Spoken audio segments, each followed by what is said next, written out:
Hello, we have already completed the setup of the accounts worksheet. Let's move on to the setup of the debts worksheet in the next step. Now, let's click to jump to the debts worksheet.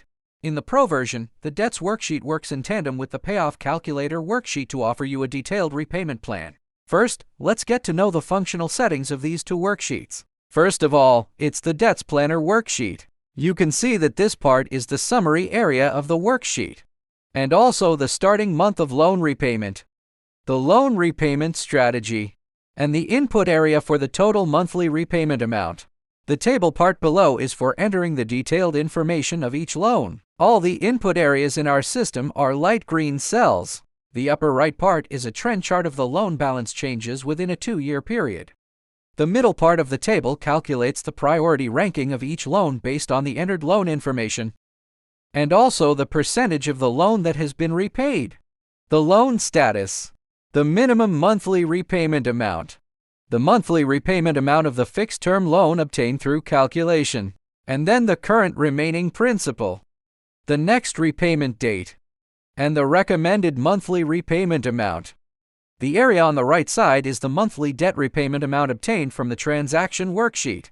The data linkage with the transaction worksheet is achieved by summarizing through the entered debt unique name.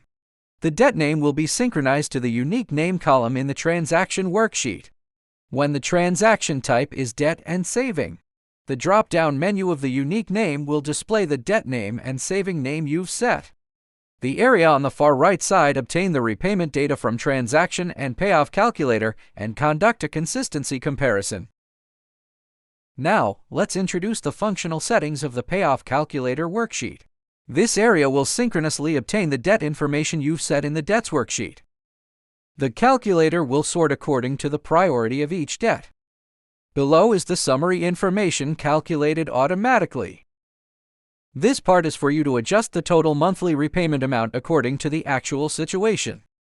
You can increase or decrease the total repayment amount. Make sure the total amount is greater than the minimum repayment amount. Below is the monthly repayment amount automatically calculated based on the information of each loan set. You need to tick each month to indicate whether the repayment has been completed. The completed parts will be summarized and calculated here, summarized in the total paid calculator column. Now we've understood the functional settings of these two worksheets. Now, let's do a simulation demonstration of the setup. First of all, we set our starting repayment date here, since the system's activation date may be at the beginning or end of the month. Your loan repayment may be at the beginning, middle, or end of the month, so the starting repayment date may not start until the next month after the system's activation date. So please manually select the starting month of your loan repayment. For example, we set the starting repayment date to start from May. Here you can choose your repayment strategy. The system provides 2 different repayment strategies. Different strategies will affect the overall repayment plan. We set it as the debt snowball strategy for now. Enter your target total monthly repayment amount here, which should be greater than the minimum repayment amount. Let's leave it blank for now. Let's enter the loan information first. Let's enter several more demonstration data. The name of the loan can be entered as required, including beginning balance, annual rate, remaining terms, min payment. You can see that we have entered a total of 4 loans. The first 3 loans are high-interest small amount loans. They can simulate credit card loans. You need to enter the minimum monthly repayment amount. The 4th loan simulates a housing loan. It's a large amount low-interest loan, and it's repaid with equal principal and interest. Enter the remaining repayment period of the loan here. You can see that some information has been automatically calculated on the right side. First of all, according to our repayment strategy, when there is an excess repayment amount each month, the repayment amount will be automatically allocated according to the loan priority. Here is our repayment progress. Here is the status of the debt, since each loan hasn't been paid off yet. So the status is all in progress. This is the automatically calculated monthly repayment amount. It's calculated based on the remaining principal and remaining periods of the loan. The monthly repayment amount each month. It's summarized according to the minimum monthly repayment amount you entered and the calculated monthly repayment amount. This is the current remaining principal. As we make the repayments, it will change. The total data of the minimum monthly repayment amount is shown in the last row of the table. You can see that $2,104.58 is the repayment amount you need to insure each month. This column is the recommended monthly repayment amount. You can see that you must insure a repayment amount of $2,104.58 each month. Now you can enter the target monthly repayment amount. For example, we aim to repay $3,000 each month. The excess repayment amount will be dynamically allocated according to the loan priority. This column is the recommended monthly repayment amount. The upper chart is a trend chart of the repayment changes over a 2-year period calculated by the Payoff calculator. We can see the data hasn't been obtained from the transaction worksheet on the right side yet, so there is no comparison for now. Now let's go to the Payoff calculator worksheet. We can see the starting repayment date, the repayment strategy, including the target monthly repayment amount, which has been synchronized from the Debts Planner worksheet. At the same time, the repayment time of the last installment of all loans is calculated, which is the time when all repayments are completed. Here is the real-time remaining principal obtained through calculation. Now, since there has been no repayment yet, so the remaining principal has not changed. Here is the total interest to be repaid according to the repayment plan. The loans are sorted according to the priority calculated by the loan strategy.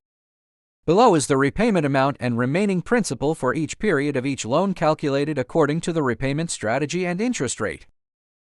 The additional repayment amount will be dynamically allocated in the monthly repayment. We can see that choosing different repayment strategies will change the total interest. At the same time, the priority and rank of the loans will also change. For example, currently, Debt 2 has the highest priority because it has the highest annual interest rate. If we choose another strategy, it also has the lowest principal for the need of demonstration effect. Let's modify it. Let's increase its principal a little. Now you can see that Debt 1 has the lowest principal. At this time, the one with the highest priority in the Payoff calculator is Debt 1. When we change the repayment strategy, you can see that currently, Debt 2 has the highest priority. At the same time, we can also simulate the situation when the monthly repayment amount is different. For example, change it to $4,000. You can see the change in the total interest, including the change in the repayment completion date, and the change in the loan change trend. It will be completed faster.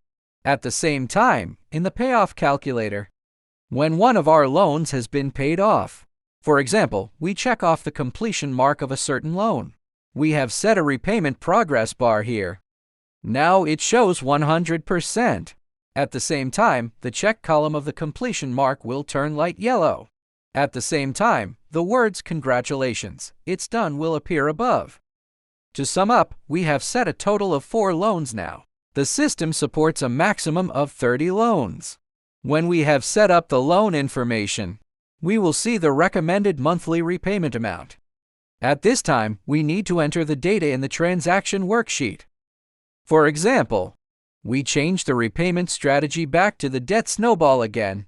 At this time, Debt 1 has the highest priority, and the next repayment date is June 1, 2025. At the same time, you can see that in the calendar, the repayment reminders for the next repayment dates of all loans have appeared. You can see that there are repayment reminders for 3 loans on June 1st. The next payday is automatically calculated by the system. Once the date is exceeded, the next repayment date will be displayed and a reminder will be shown in the calendar. At the same time, the 7-day to-do list dashboard on the dashboard worksheet will also give a synchronized reminder. Let's jump to the transaction worksheet. Start entering the transaction data. We need to enter a repayment record in the transaction worksheet. We can choose the category according to the debt. For example, the first 3 are all credit cards. We choose the date as June 1, 2025. We can choose to make the repayment from account 3. At this time, you will see the first loan to be repaid with priority among the 4 loans is Debt 1. The amount is $2,045.42. We enter the amount $2,045.42 here. Now enter the next record. We can see that Debt 2 has the second highest priority. Select Debt 2 from the drop-down menu. Select the category. Enter the amount $100. The monthly repayment of the third-ranked loan is $300. The fourth one simulates a housing loan. We choose to pay off our loans from account 3 here. The fourth loan is a home loan. The next repayment date is May 15th. We enter the date as May 15th, 2025. Then the repayment amount is $1,554.58. Now we have paid off the next installment of the loan. Now go back to the debts worksheet and you can see. Now, in our actual transaction operation records, we can already see the summary of the loans. The consistency check column shows please check the calculator. This is because although we have entered the operation data in the transaction, but we haven't carried out the check operation in the payoff calculator, we recommend that you perform both operations to ensure that you don't forget any repayment and avoid more losses. Now we complete the payoff calculator check operation. Okay, the operation is completed now. At the same time, there is no adjustment of adding or subtracting the amount. We make the repayment strictly according to the amount of $4,000. We can see that the sum of the recommended total repayment amounts is $4,000. Now you can see the operation comparison check and the repayment amounts are consistent as a result. Now the consistency shows normal. At the same time, we can see the repayment progress of each loan.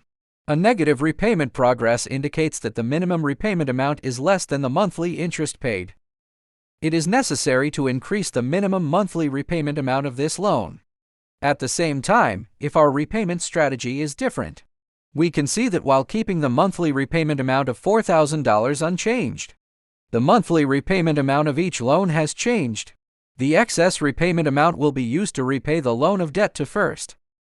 At this time, the comparison of loan repayments has changed. The priority has changed. It should be noted that, at the same time, we can see that the accounts worksheet has changed, because in the transaction, the debt repayment is associated with the account, including the summary of the monthly balance changes, and the actual monthly change of the account balance. Well, now we have introduced the setup and use of the debts worksheet and the payoff calculator worksheet. Then let's go back to the setup worksheet. We have already completed the setup of the debts worksheet. It's still very simple. Then let's tick the box to mark it as completed. Subsequent videos will continue to introduce the setup and use of the system. Thank you for watching.